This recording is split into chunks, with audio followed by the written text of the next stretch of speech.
Daniel Reyes checked his watch again. Then again. Las 8:47 Alto M. In 30 minutes, his entire life was on the line. He stood at the bus stop in a navy suit that wasn't his, wearing shoes that rubbed his heels raw. The resume in his hand was creased and smudged, just like his chances. He closed his eyes and breathed out slowly. Just get there, he told himself. Just don't mess this up. 3 months earlier, Daniel had been a different man. Tired, but hopeful. Struggling, but stable. Then, his phone rang at 6:17 a.m. Factory shut down. A voice said, "Don't come in." No warning, no severance, no apology. By noon, his locker was empty. By night, fear had moved in. Since then, every day was a painful calculation. Rent or groceries, bus fare or medicine. The only thing he never skipped was packing a lunch for his 7-year-old daughter, Emma. That morning, she sat at the kitchen table, swinging her legs. "You look nervous?" she said. He managed a weak smile. "Big day." She studied him for a moment. "If you get the job, will you stop helping people?" The question caught him off guard. He knelt in front of her. "No matter what happens today," he said softly, "I don't stop being me." She hugged him tightly. "Then you'll be okay." He carried those words with him like armor. The bus dropped him 3 blocks from Hawthorne Industries. A glass tower, a polished lobby. Opportunity. Daniel started walking fast, eyes locked on his goal. Then he heard it. Not loud, just a trembling voice saying, "I don't know what to do." Slowed down. On the side of the road, a black sedan sat with its hazard lights blinking. One tire wasn't just flatted. A woman stood beside it, heels in one hand, phone in the other. She looked composed, but her fingers were shaking. His chest tightened. "Don't stop. You're already late." He took 2 steps forward. Then she said the sentence that stopped him cold. "If I'm late, this is over." He froze. He knew that sentence. He had whispered it to himself every night for weeks. He turned back. "Ma'am," he said, "do you need help?" She looked up, startled. I don't want to make you late." He forced a smile. "It's okay." It wasn't. As he opened the trunk and pulled out the spare, his watch burned against his wrist. 8:52 a.m. The jack jammed. The bolts wouldn't budge. Grease smeared the cuffs of his borrowed jacket. Every second felt like a betrayal. "I'm really sorry," the woman said quietly. "You don't have to do this." He shook his head, still struggling with a lug nut. "I know how it feels, being stuck." When he finally tightened the last bolt, he checked his watch. 9:03 a.m.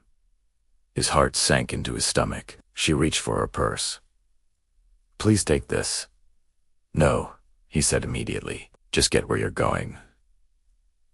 She looked at him closely. "You missed something important, didn't you?" He hesitated, then nodded. She opened her mouth to say something, but he was already jogging away. He reached the building, out of breath.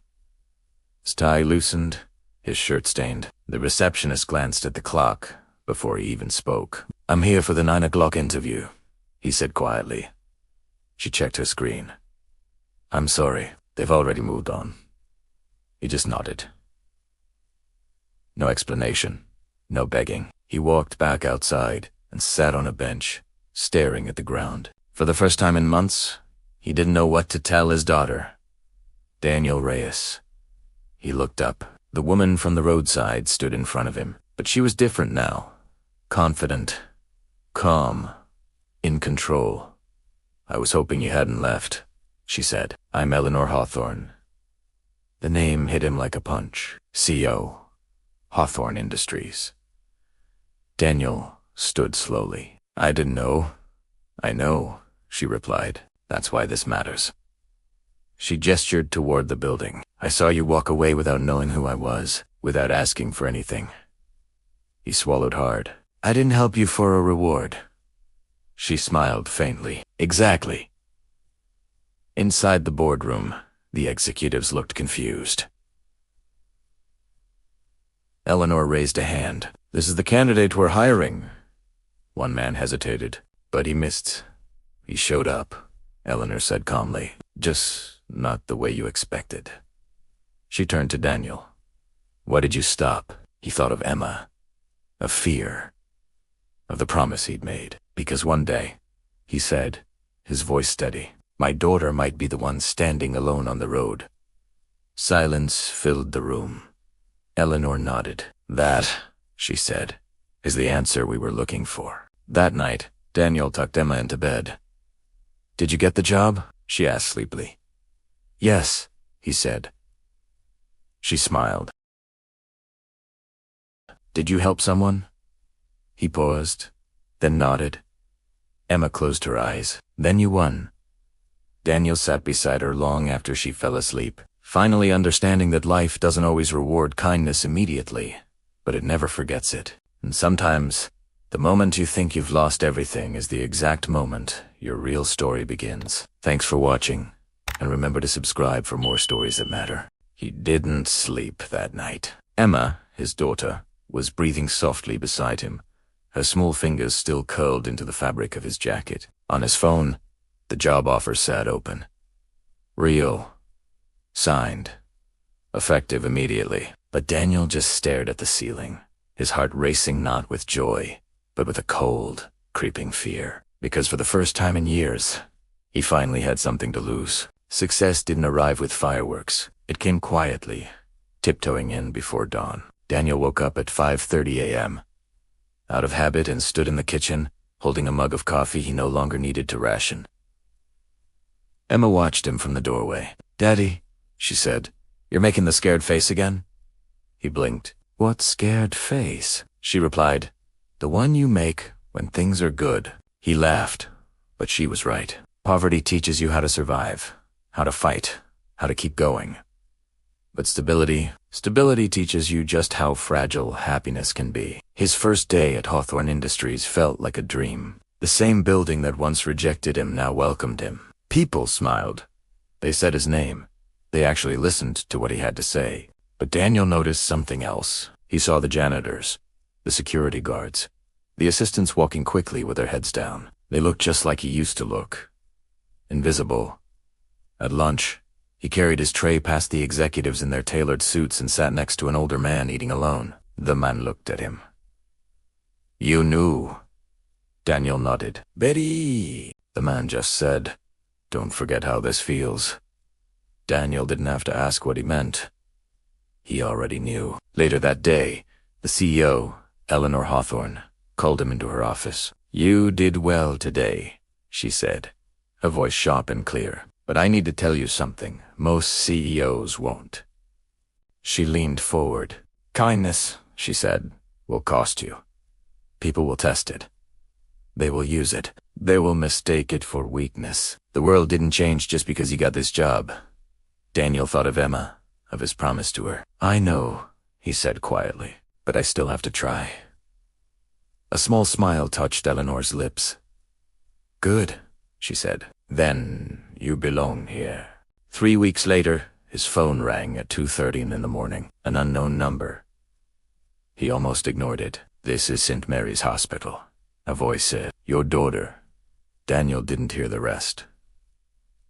The world went silent. Emma lay in the hospital bed, pale and still. An asthma attack, triggered by stress, triggered by a fear Daniel hadn't even seen. I didn't want to worry you, she whispered later, her voice small. You were finally happy.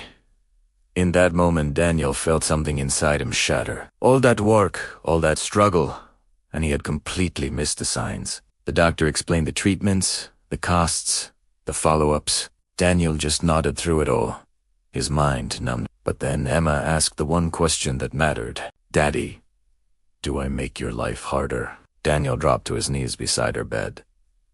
Never, he said, his voice shaking. You are the reason my life works. She looked into his eyes, searching. Even if you lose things, he remembered that day on the road. The interview, the choice he made. Yes, he said, especially then. The next morning, he arrived at work late, expecting a reprimand. Instead, Eleanor handed him a file. It was a proposal for mass layoffs. Hundreds of jobs on the line. "Why are you showing me this?" Daniel asked, his stomach tightening. "Because you'll be in the room when it's decided," she replied, her gaze steady. "And I want to know who you are when kindness costs millions." The boardroom was a sea of spreadsheets and cold, hard logic. "This is necessary," one executive argued. "Efficiency demands it." Daniel listened, and then he spoke. "These people have families," he said. "They have medical bills. They have children." A man scoffed from across the table. "This is business, not a charity." Daniel stood up, his voice calm but firm. "So it was a factory that shut down on me," he said, "and it destroyed lives." The room went quiet. Eleanor just watched him. So Daniel proposed something radical. Reduced executive bonuses.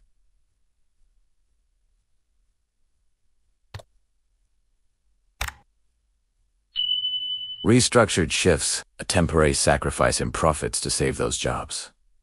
The room erupted. "This is insane," someone shouted. But Daniel's voice didn't waver. So was expecting loyalty from people you abandon. Finally, Eleanor raised her hand for silence. "Vote," she commanded. The motion passed. Barely Daniel walked out of that room not knowing if he just saved hundreds of families or ended his own career. That night, Emma was waiting up for him. "Did you help someone today?" she asked. He managed a tired smile. "Yes," he said. "A lot of people." She hugged him tight. "Then it was a good day."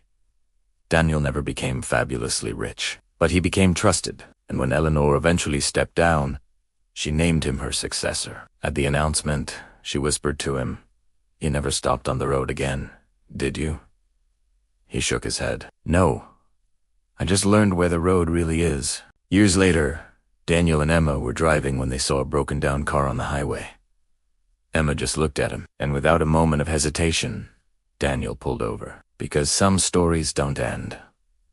They repeat. And true kindness, the kind that costs something, always finds its way back.